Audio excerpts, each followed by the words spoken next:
Good morning everyone, good evening o anumang oras na nasa inyo sa gabi ito o sa umagang ito. Welcome to the Ladder to Heaven channel, Ladder to Heaven TV. Marami po tayong pag-uusapan sa gabing ito, sa araw na to. But first, purihin po natin ang ating Panginoon sapagkat sinasabi po ng Panginoon Diyos, I will inhabit the praises of my people. Papurihan po natin siya, ato siyang kantahan. Give thanks with a grateful heart. Salamat po tayo sa Panginoon.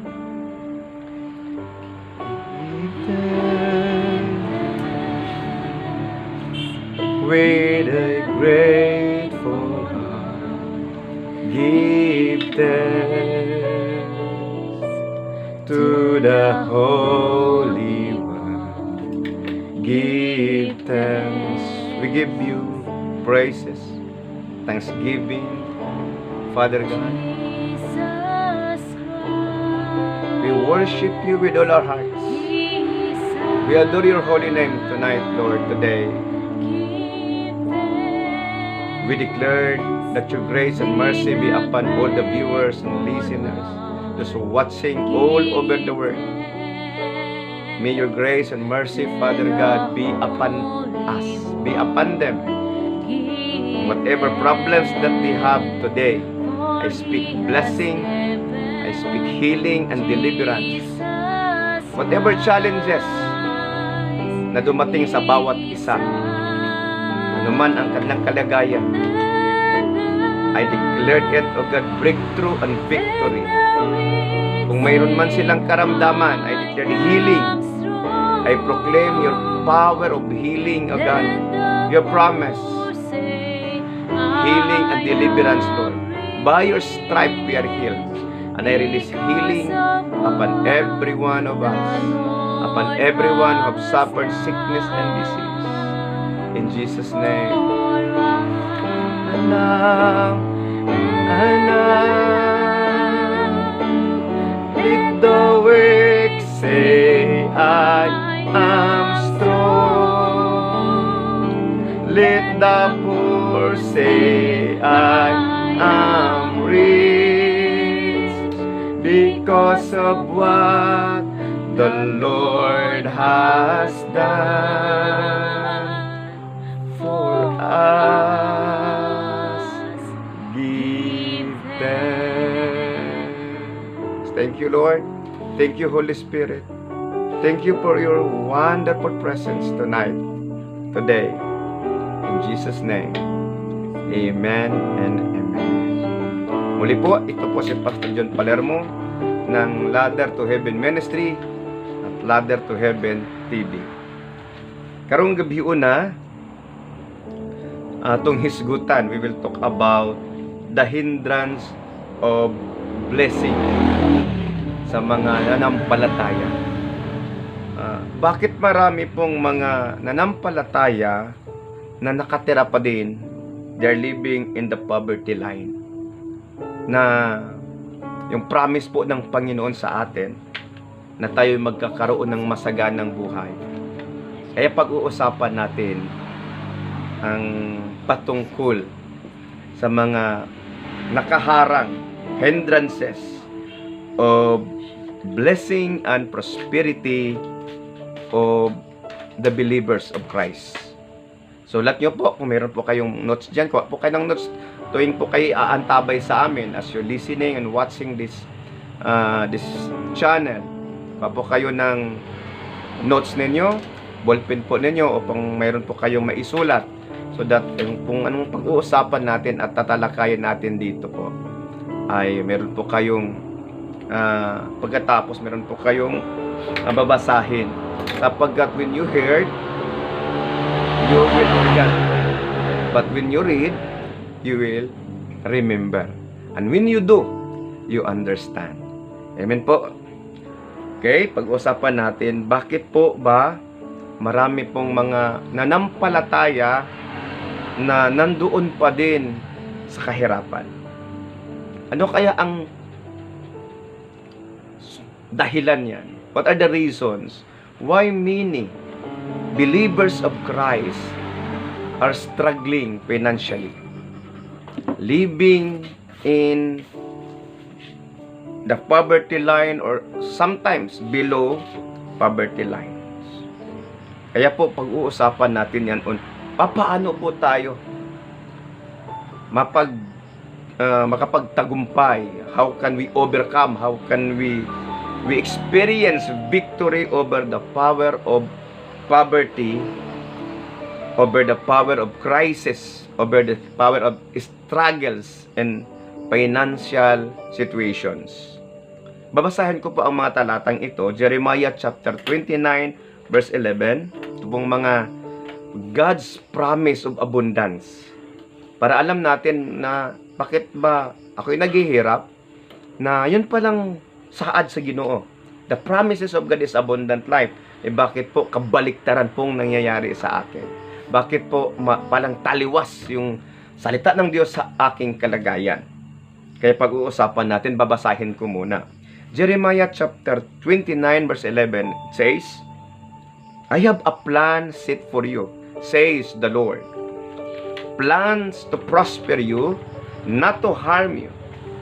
Plans to give you hope and a future. John chapter 10 verse 10, the thief comes to steal, to kill, and to destroy. But I have come, the Lord Jesus says, I have come that you may have life and have it abundantly. Matthew 6:33 po nakasaad. Seek first the kingdom of God and His righteousness, and all these things shall be added unto you. Ano daw?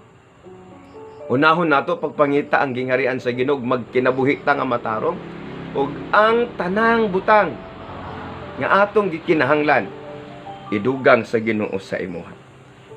Kita mo po, that is the package of God's blessing. Bakit po ang nangyayari ay kabaliktaran yung karamihan po sa mga nanampalataya? Bakit po kabaliktaran yung nangyayari? Para bang ang Panginoon ay nagsisinungaling? Para bang ang kanyang salita ay hindi totoo? Itotoo naman po yung salita ng Panginoon. May problema lang po na dapat po nating ma-discover po.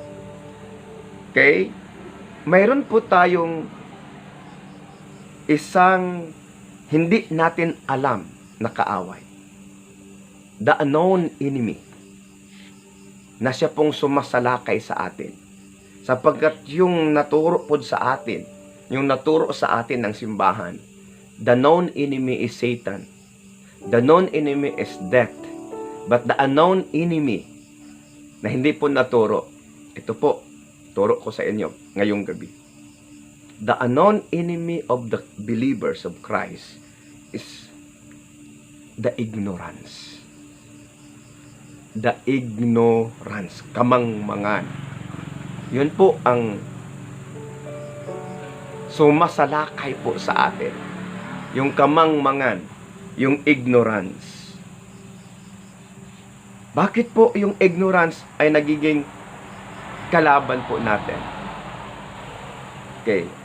Sinabi po ng Panginoon, my people are perished for lack of knowledge. Yun pala pong kakulangan ng kaalaman, yun pala pong dahilan kung bakit tayo naghihirap. At minsan, mawawala po sa pananampalataya. Okay? Kaya, number one reason kung bakit mahirap yung believers of Christ is the mind sitting. Lahat po magsabi, mind sitting. Yung mindset po. Ano pong mindset ng mga karamihan? Number one, ito pong marinig natin, ha? Siguro yung iba nakarinig na o nasabi nyo na ito. Okay lang mahirap basta may Panginoon sa buhay. Okay lang mahirap basta may Panginoon sa buhay. Yan po ang armas ng kamangmangan. Number two, makontento tayo sa ating kalagayan sapagkat ito po'y kalooban ng Diyos. Ipagkahirapan po na sa iyo, at wala kang ginawa, ayun, kamangmangan yun. Okay? Yung mahirap ka, wala kang ginawa, kamangmangan yun. Alam nyo kapatid, hindi kasalanan isinilang mahirap. Ngunit malaking pagkakamali pag namatay tayong mahirap. Ulitin ko, hindi kasalanan na isinilang kang mahirap. Kasi lahat naman tayo isinilang mahirap, wala nga tayong pira. Di ba? Pag anak sa ato, sa atong mama, wala man tayong gidala nga sinsilyo. Wala tayong gidala nga pitaka. Every one of us, ang gidala nato pusod. Pero nga nung naidato, bakit may mayaman? Bakit may mahirap? Sapagkat dito po, yung kulang, yung ignorance po, ay nananahan sa isipan ng isang tao. Kaya po nagkakaroon ng kahirapan. Okay? So ignorance is our unknown enemy. Lahat magsabi unknown enemy. Kung mayroon ka pong katabi dyan, sabihin mo, our unknown enemy is ignorance. Yung enemy natin na hindi natin alam, sumasalakay. Kaya nga wala tayong kamuwang-muwang na sinasalakay pala tayo. Kasi hindi natin alam kalaban pala siya. Yung kamangmangan. My people are perished for lack of knowledge. Yan po sinasabi ng Panginoon. Now ngayon, yung sinasabi ng John chapter 10 verse 10, Matthew 6:33, at saka Jeremiah chapter 29 verse 11 po. That is the package of God's promises. Yan po dapat ang isipin natin. Ito kalooban pala ito ng Panginoon kung ako'y sumasagana, ako'y magkakaroon ng breakthrough financially. Hindi ito prosperity gospel, do not wrong me. Prosperity gospel is teaching you to prosper without teaching you the way of the Lord. Hindi po ako hihingi ng anuman sa inyong support. Kasi yung prosperity gospel humihingi po sa mga nanonood. Ang layunin po ng Ladder to Heaven TV ay ipaliwanag sa bawat tao ang kahalagahan ng karunungan na nagmumula sa Diyos. Sapagkat ang Panginoon po ay sinasabi niya na siya po ay magpapala sa lahat ng mga sumasampalataya sa Kanya. And that's the reason why. Bakit ang Panginoon bumaba? Bakit si Jesus Christ nagkatawang tao? Upang tayo po ay alisin doon sa kahirapan. Sapagkat yung kahirapan po ay isa pong sumpa. Ang kahirapan ay isang sumpa. Sumpa na namamana from generation to generation. Yung kahirapan. At yan pinaka-easing ipamana po. Maunay pinakadali na gyud kayo ipanghatag sa mga anak. Mo ipamana, ibilin sa mga anak ang kalisod. Na nga, let us open our mind. Huwag mo po akong husgahan na prosperity gospel, si Pastor Palermo. Ako po nagtuturo nito upang alam po natin kung papaano natin matamo on how can we obtain the promises of God. Okay? Proverbs chapter 10 verse 22. Sulat ninyo. Proverbs chapter 10, 22. Makadato ang panalangin sa Ginoo. Dili mo labaw ni ini ang kakugi. See? Makadato ang panalangin sa Ginoo.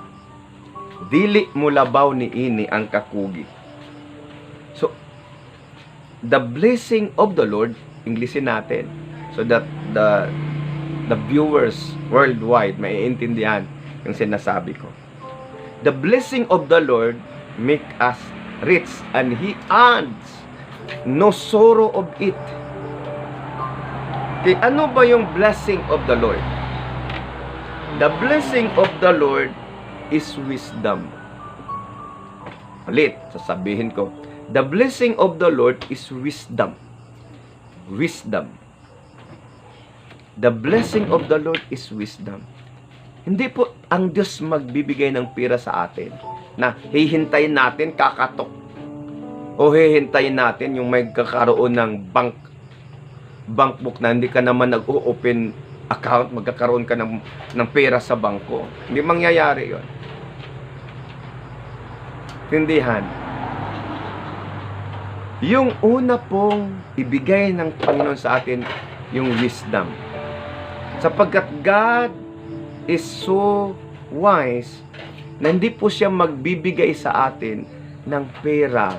Sapagkat alam niya po, pagka tayo po ay binigyan ng pera na wala po tayong karunungan at kaalaman kung paano po ito i-handle, mauubos po yan ng walang patutunguhan. Kaya matalino po ang Panginoon is the source of wisdom. Okay? Ang blessing ng Panginoon na ibigay sa atin, hindi yung pera. Yung wisdom. At itong wisdom, okay? So, lahat ninyo ha, God give us blessing. And this blessing is wisdom. And wisdom create ideas. Wisdom create ideas. And ideas attract money. Ideas attract money. Sige, ulitin natin. Wisdom create ideas, and ideas attract money. Money is the product of ideas. Money is the product of ideas, and ideas comes from wisdom. And wisdom comes from the Lord. The fear of the Lord is the beginning of wisdom. Kaya nga sinasabi ng Panginoon, Thy kingdom come. Kasi pagka may kaharian, meron po yung kingdom board, kingdom blessing, kingdom principles of and rules. At ito pa po, bago po ginawa ng Diyos ang tao, He provide everything. Kaya nauna pong ginawa yung lahat na kailangan ng tao, saka na po yung tao. At ano po ang dahilan ng Diyos? Bakit po nahuli yung taong ginawa? Why?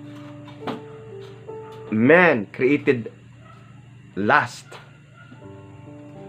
because God called the man to become a manager of God's creations. At yung manager po, kailangan po niya may wisdom. Sapagkat anumang pong kumpanyang kanyang dadalhin, pag wala yung wisdom yung manager, nababankrupt po yan. So wisdom comes from the Lord. And wisdom is gift from God. How can we get ideas? Through wisdom. Okay. By means of learning, reading, researching, searching. Magbasa po tayo ng mga aklat kung paano po tayo lalago, paano tayo tatalino. Magpe-pray po tayo, Lord, bigyan mo ako ng karunungan upang aking mapatagumpayan itong aking hinaharap. Lord, bigyan mo po ako ng lakas at karunungan. Kasi yung ideas, hindi yun po pwedeng di mo hahanapin. So, reading, learning, titingin po kayo sa mga taong umuunlad. Alam nyo yung mga walang Panginoon, yun ang mga umuunlad. Sapagkat they gathered ideas. Yung mga nanampalatayan supposedly, dapat sila yung uunlad. Kasi sila po yung malapit doon sa Panginoon. Sila pong nasa Panginoon. Yung nangyayari ngayon, wala po silang ideas. Na yun palang promise ng Panginoon ay kailangan pala nating gawin. It needs actions to obtain the promises of God. Okay? Most believers have faith in God, believe the words of God, claim the promises of God, but the promises of God hindi nakikita sa kanila. Bakit? Kasi di nila alam kung papaano. Kaya mindset dapat ma-open upang matutunan natin kung paano natin labanan yung ignorance, yung kamangmangan. So, reading, learning from people who are successful in their lives. Yung mga negosyante, tanaw na to, ano sila, dato man sila. Sila nagtrabaho, sila nagnegosyo. Ikaw, nara dito, gahigda-higda. Naghigda-higda ra ka dito, manamang kong ampo, higda, natuhog na ka. Mga anak, salig lang mo sa Ginoo. Walay problema, kaya ang Ginoo, magpaulan, o panalangin. Yo, daghan kayo tag-claim, Lord, Lord, Lord.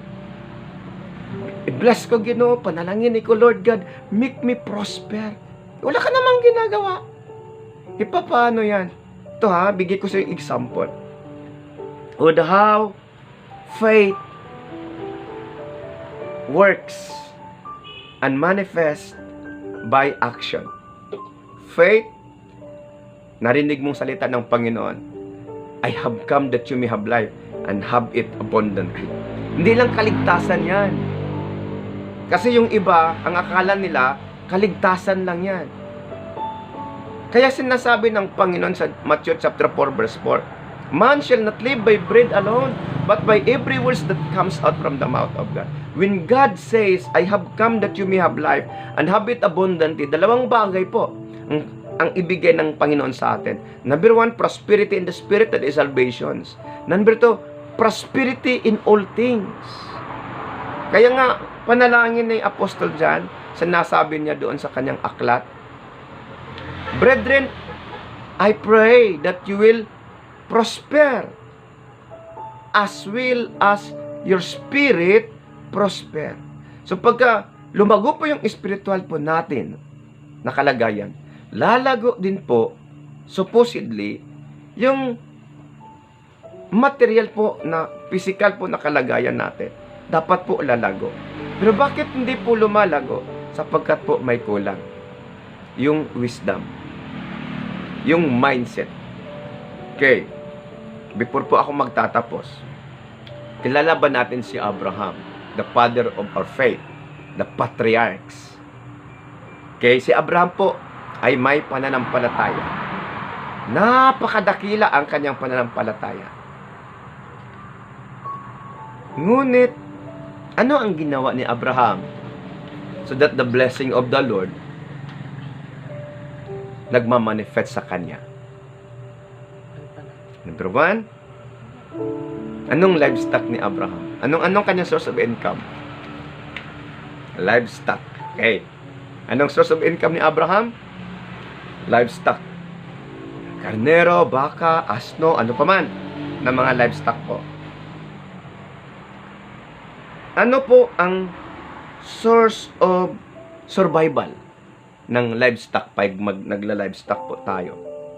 Ano po ang source of survival? Dalawa po ang source of survival nila. Number one, grass. And number two, water.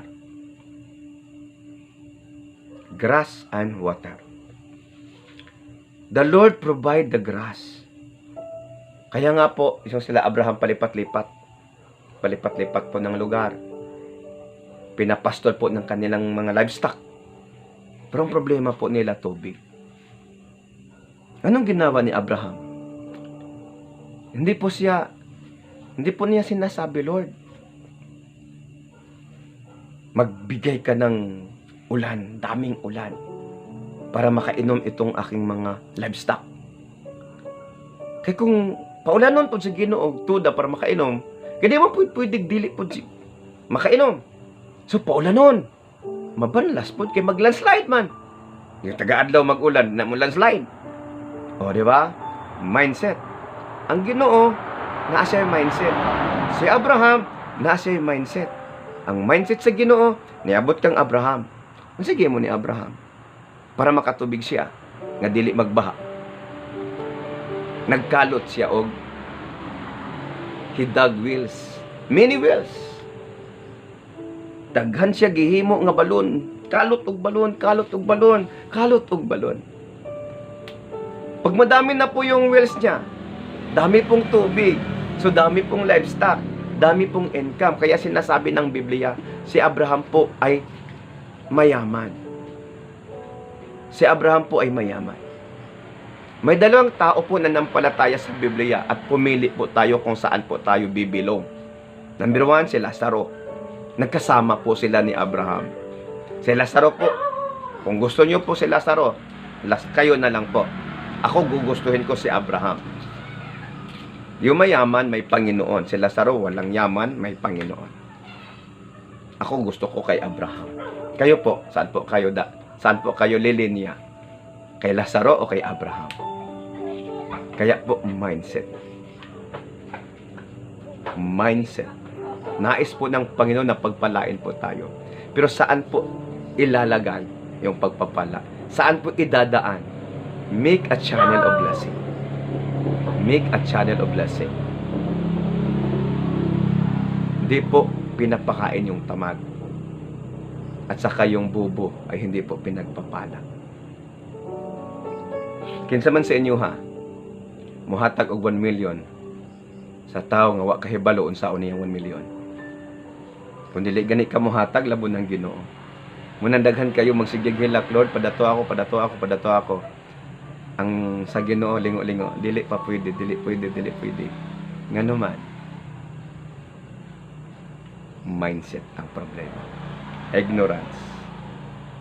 So meron po itong part 2. Ito po munang part 1. I hope you understood and you have grasped the thoughts and wisdom na ibinigay ko po sa inyo sa gabi ito. Kalooban po ng Panginoon na tayo pagpapalain. Subalit may rin po tayong dapat gawin. Amen. Meron po tayong dapat gawin. Create channels of blessing. Create wills. Dag more wills. Si Abraham po. Kalot og daghan atabay. Daghan atabay, daghan tubig, daghan mananap, daghan panalangin. And the purpose of God, bakit kayo pagpapalain? So that you can be a blessing. You will be a blessing to others. Nawa po mayroon po kayo natutunan sa gabing ito. And kung mayroon man po na bless sa channel na ito, kindly subscribe and share this blessing, this channel to everyone. Marami po akong mga nakahanda pong ituturo. Marami pong mga revelations na ibinigay ng Diyos sa akin upang ituro ko po. Kaya po, kahit na hindi pa po masyadong maganda yung mga gamit namin, sinikap ko pong itong maumpisahan sapagkat alam ko po na I can reach out many by this way of preaching and teaching via YouTube, online, and social media. Kung meron man po na narito ngayon, nakatingin, nakaantabay, kung ano man ang sitwasyon mo, there is hope. Kung gaano man kadilim yung sitwasyon mo, tandaan mo, sa unahan po ay may liwanag. Kung gaano man kadami ang mga utang mo, God can sort that. Just open your mind. Say it to the Lord. Ask the Lord, grant me wisdom. Grant me wisdom. Kung mayroon man po kayong karamdaman, magpe-pray po tayo. Lahat po ng mga nariyan, kindly, taas po yung mga kamay ninyo. Close your eyes. Panginoong Diyos, I declare and I decree your grace and your blessing.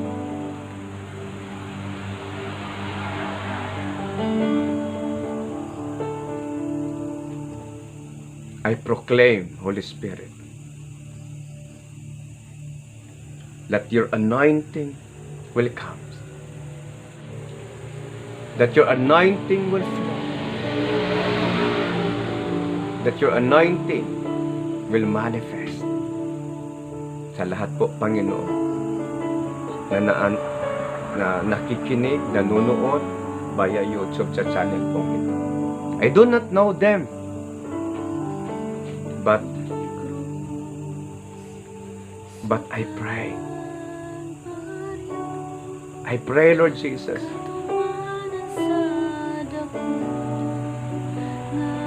be it unto them, be it unto us, according to your word, according to your promises. Be it unto them according to your word, according to your promises. In the name of Jesus.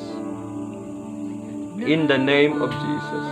Kung meron man po karamdaman, cancer, tumor, arthritis, diabetes, kidney problem, kidney stone, liver stone, whatever infirmities, I rebuke the spirit of sickness and diseases and infirmities, heart problem, lungs problem. I declare your grace of healing in the name of Jesus. I speak healing upon them. I speak healing upon them. Oh God, I declare your blessing. Speak healing. Speak healing. I speak healing. Deliverance. In Jesus' name. In Jesus' name. In Jesus' name. Mga problema po, may mga utang, Panginoon. I declare pagpalain niyo po. The miracles of provisions. Yung mga business po na malapit na pong magsara, malapit na pong mabankrupt. Lord God, as they subscribe, as they follow this channel, oh God, I declare, Lord God, there's gotta be awakening and transformations and revolutions upon their businesses in Jesus' name. I declared it, oh God, revival upon their finances, revival upon their finances in Jesus' name. Lord, nagkakaroon man sila ng relationship crisis sa pamilya, I speak harmony upon them. Lord God, I declare to strengthen the relationship of husband and wife, father and children, parents and children sa God. I declared it, O God. Yung mga pastor po nakikinig, Panginoon, pagpalain niyo po ang bawat pastor na nakikinig, umaantabay po sa channel pong ito. I declared it, and every pastors of the ladder to heaven will be blessed, will be blessed, will be blessed. Every ministry of the ladder to heaven will be blessed. And every pastors who commit their lives to God, whatever denominations that they have, but they are living according to your purpose. Lord God, help them, help them, help them in Jesus' name. Thank you, Holy Spirit. Thank you, Lord. Lord God, as I declare this blessing, bless them and say amen when I declare this blessing to you. The Lord will bless you and keep you. The Lord will bless you and His face shine upon you. The Lord will bless you and be gracious to you. The Lord will bless you and give you peace. Peace be to you and end to your house and everything that you have. In Jesus' name. Amen and amen. God bless po. Muli po, ito po ay ang Pastor John Palermo of the Ladder to Heaven Ministry. At kung narito po kayo dito sa Mindanao, narito po kayo sa Kabadbaran, kung ikaw po'y taga Kabadbaran na nanonood ngayon, andun po ang simbahan namin sa Barangay Kauswagan, Gym. Dan po kami nagtitipon-tipon. Every Sunday po. Dito po. Doon po kami nagtitipon-tipon. At I invite everyone to join us of our worship. Kung saan man po kayo, meron po tayong mga simbahan sa Beriwila, Agusan Sur. Meron po tayong simbahan doon. Ang pastor po doon, na po sa Sampaguita sila pastor, Santos Caliao. Meron po tayo sa Surigao del Norte, sa Alipaw. You can contact din po si Pastor Arlene. Meron po tayo sa Bohol, doon sa Calatrava at saka sa Duero. Hanapin nyo lang po yung Ladder to Heaven. Doon po tayo dito sa Butuan. Meron po tayong ministry sa Butuan, sa may Lumina at saka sa may Ampayon. Hanapin nyo lang po yung mga Ladder to Heaven. Okay, at kung hindi po ninyo mahahanap, aantabay lang po kayo sa channel na ito. Subscribe and share to your family. Tapos, in every positions ng mga bago pong video na i-release ko po, kukuha po kayo ng mga notes ninyo para po mayroon po kayong babasahin sa hanggang naghihintay po kayo ng mga next videos po namin. Salamat po muli. Ako po si Pastor John Palermo at nagsasabi, ang Diyos po ay magpapala sa ating lahat. Magandang gabi at araw. Good evening and good day, everyone. Shalom.